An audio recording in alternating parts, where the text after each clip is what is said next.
Hyderabad with অনুরাজের সকলকে স্বাগত জানাই। আজকের ভিডিওটা একটু অন্যভাবে শুরু করলাম।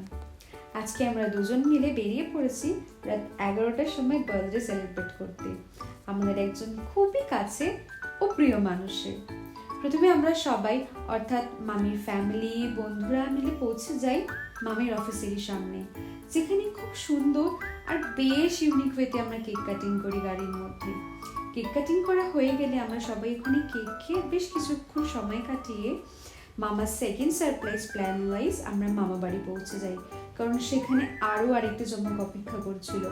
সেখানেও কেক কাটিং করার পর রাতে বাড়ি ফিরে আসি এবং মামির বার্থডের দিনকে আমরা রাতে উপস্থিত হই এখানকারই একটি পাব বাই দ্য বটলে। তবে জানেন, পাবে আসার এক্সপিরিয়েন্স আমাদের ফার্স্ট টাইম হলো, অর্থাৎ আমার আর রাজদীপের। আমরা চারজন সেখানে বেশ অনেকক্ষণ নিজেদের মতো সময় কাটিয়ে খাওয়া দাওয়া করে একটু এনজয় করে বাড়ি ফিরলাম। তো আজকের ভিডিওটা এখানে শেষ করলাম। দেখা হচ্ছে পরবর্তী আরেকটি ব্লগে। ভালো থাকবেন, টাটা।